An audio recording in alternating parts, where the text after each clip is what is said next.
Coach, Mama, Sammie, thank you very much for your time. Coach, if you could open up with opening comments, please. Yeah. Like I told our team, this was we played a very good Tennessee team today. The first quarter was probably really fun to watch on TV. And then you got to hand it to Tennessee. They shot the ball really, really well. They made shots, and the one thing you're down one after a quarter, and I don't know how many turnovers we had in that first quarter. We had 10, and we go into halftime with 16. That's really tough. You're giving a very good offensive team extra possessions. The glass wasn't hurting us because they made so many shots. But I'm really proud of this group. I enjoyed coaching this group every day. And it doesn't deter the fact that we played one of the strongest non-conference schedules in the country. We won 23 games, and we won a league title. So I had the pleasure to coach these two young ladies. I wish I had. I told Sammie, I've only coached her for 2 years, and she's been a pleasure. And she's going to go on and do great things on and off the basketball floor. I'm glad that Mama was able to play in an NCAA tournament and win a conference title, because I know that's just something that when you're a basketball player, you remember these moments. So then she's going to go right along and do great things and continue to play this game. So it's tough. It's tough at the end of the year, because now you got 3 postseason tournaments. Only three teams finished the season with a win in women's basketball. But I'm going to miss these 2 young ladies immensely. And I think we can open it up for questions. Yep, thank you very much. Yeah, we'll open up for questions for the student athletes. Please raise your hand and we'll get you a microphone.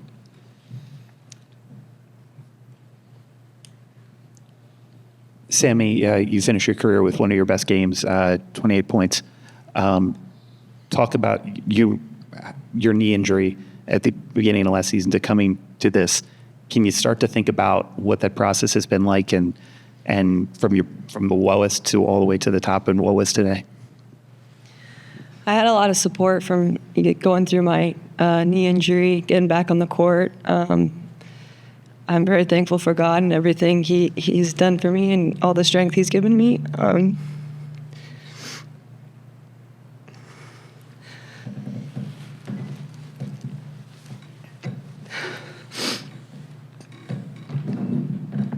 This year it was really special. I'm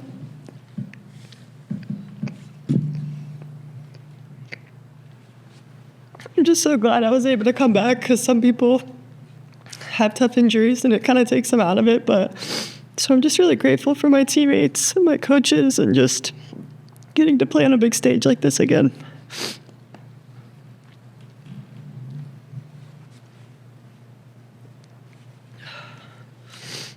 Thank you. Thanks. Mama, what's next for you, both inside of basketball and outside of basketball? And can you start to talk about what your I guess 9-10 months in Tampa, how that's sort of been a nice cap to your career, and what you're going to do next? Definitely being here just has been an amazing experience. I've been surrounded by amazing people that has lifted me up, from Coach Jose to all of my teammates and all of the staff members. I'm just very proud of this team. I think we've proved every single day why we're so successful, and today doesn't define who we are. It's just, games happen, other teams play better, and we just have to give it to them. And I guess my future, just continue to play, hopefully just closer to my parents a little bit. I've been far away from home for too long, so I think that's the main goal right now. Mama, the big story has been Coach bringing you to an NCAA tournament. Can you just talk about how it felt taking the court tonight? I was nervous. I'm usually not nervous, but today I felt different. I feel like we worked so hard, all of us, to get here to this day. And it was just wanting to go out there and make everyone proud and just, just be happy about myself too. It's not the outcome we wanted, but as I said, just taking the court with every single teammate just feels like a blast. I mean, there is nothing else I can say. I mean, playing with Sammie has been, it's just rewarding for a point guard. It's easy. She's such a great person on and off the court and makes everything just so easy for all of us. All I can say, thank you. Last thing, can you just talk about how much Coach means to you this whole season and how much he's pushed you to be your best?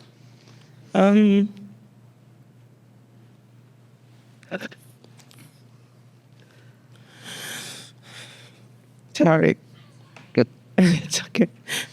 He means a lot. From the beginning, he just trusted me. Even when I was going through my lows, he's always been there. That tough love that parents always give you, but you always appreciate.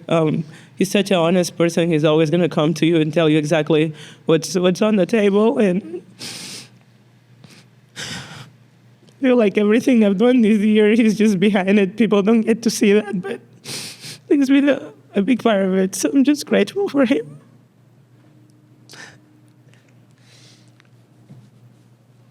Sammie, Mama, thank you very much. Congratulations on a Thank you. wonderful season. Thank you. Thank you.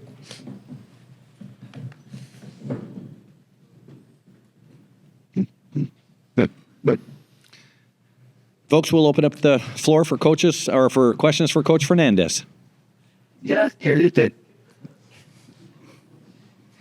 Coach, when you see a team with 10 players pulling hockey shifts like that in the SEC, you've always been able to compete in the previous version of how we recruited athletes at the edge of the top 25, been able to be consistently in the tournament as an at-large, even without a conference, that UConn dominated for years. When you see a team that can just throw waves at you and waves at you, how does that change how you want to build a team in this new era where it's going to be tougher for you to put up the kind of money to be able to compete at this highest level? Well, first of all, you got to give a lot of credit to them. They practice daily to play that way, right? And I think they got to be in immense. Their conditioning level is really, really good, because if you're going to play that way for 94 feet and also shoot the balls as well as they did, this was a night that they beat a lot of people, right? Because if there's been nights where they don't turn people over and they don't make shots, and now things are a little different.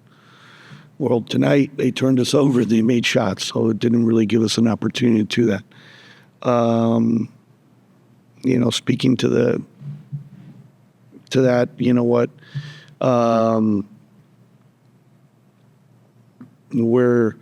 we got some really good guys returning. We're definitely gonna go in the portal and fill some positions that we're gonna fill, right, with guys that are gonna fit our system and they're gonna fit as student athletes at the University of South Florida, right? But the landscape, you can't compare the landscape in the SEC and some of those conferences as far as what they're going to have. We got to worry about what we have and do a great job with what we have to win our league and to get back into the NCAA tournament. And that's what we will do.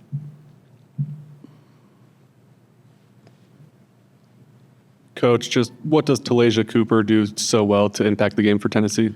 A lot. She's really good. And not only that, in that first half, she knocked down the three. Right? She's just really, really good downhill. Right?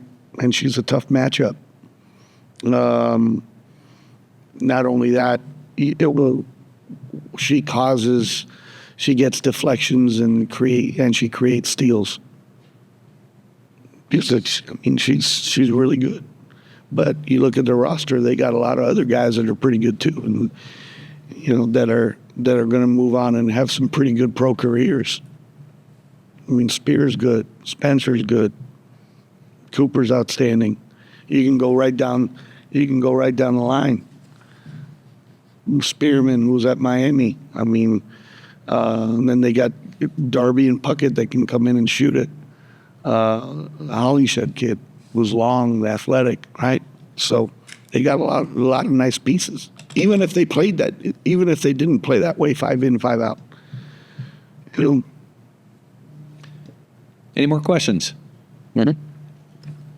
Just with how much you asked of your team, your 5 starters all playing 33 or more minutes, do you think they sort of did as well as they possibly could just with how fast Tennessee was going and how aggressive they were playing? Well, I thought, the first quarter, second quarter hurt us because we turned it over so much. If we don't turn it over, now the game changes, right? The deal was, okay, let's get through the first line of defense and score early, or, let's run offense and try and shorten the game. But sometimes the pressure speeds you up so much that you got some driving lanes and you got some ball reversals where you got some wide open shots. But it's the live ball turnovers that hurt us in the second quarter. That did us in. We're going to go to the Zoom. I believe we have a question on the Zoom. Joe? Hey, Jose, Joe Henderson, Green and Gold and Bowl. How you doing? I'm great, Joe. How are you? Good. Considering everything in the totality of this season, can you look back on this now and say, you know what, this team, we got everything out of it we could have had? No, I mean, again, Joe, I really enjoyed coaching this group, right? We put this group through a lot in November and December, playing the type of schedule that we played. And again, you don't beat Duke before Christmas if you don't go on the road at Connecticut and at South Carolina and play Mississippi State and Vanderbilt and Louisville, right, and play that type of schedule in TCU. So, I think it definitely helped us in league play, but then you get into league play and we've been so successful, you're going to get everybody's best shot in January, February. But, again, losing those 2 that we shouldn't have lost and then coming here to win, going to Fort Worth and winning 3 in 3 days. Winning the conference championship's hard. It is. Because there's only 31 automatic bids, and now it's even harder if you're not in a P4 conference to get an at-large bid. It is. The landscape of the conferences has changed. It's a lot more difficult. You got to schedule well. You got to win some of those games you schedule. You can't afford bad losses at the end of the year. Hopefully, I think some things have to get looked at in regards to margin of victory and the net formula and offensive efficiency and defensive efficiency. There's different ways to win basketball games, playing fast, playing slow. If that's a case, Harry Peretta, Villanova, boy, his net would have definitely been in a different shape and as far as offensive efficiency. And Coach Stringer at Rutgers, right, her offensive efficiency number. And those were 2 NCAA tournament teams every year. So I think we got to rethink that. I think we really got to look at the quad 1, quad 2, quad 3, quad 4 system as well. Because I think it puts out P4 teams in a little bit of disadvantage, and these are all things that need to be looked at. And I'm going to push forward in my position as WBCA president coming up. But the one thing that you can control is how you schedule. Then the next thing is win games. Win games. So then you can be in the conversation. If you don't win your league, you're in the conversation to get an at-large bid. I'm going to go back to the Zoom. I believe we have a question or 2 from the Zoom. Joey? Jose, can you hear me? Yeah. You stuck with your iron 5 tonight for quite a bit. Did you consider going to your bench a little earlier? Joey, the guys that played tonight were the ones that deserved to play, that have been doing the right things at practice, that have been good teammates, that have been good in preparation. So that's who I decided to go with. Yep. Thanks. All right, we're going to go back internally here, please. Yeah, I haven't actually had a chance to talk to you about this. How has NIL affected, you're famously recruiting all over Europe, South America. You probably recruit internationally more than any other non-P4 team in the country. How has NIL affected you when you go abroad?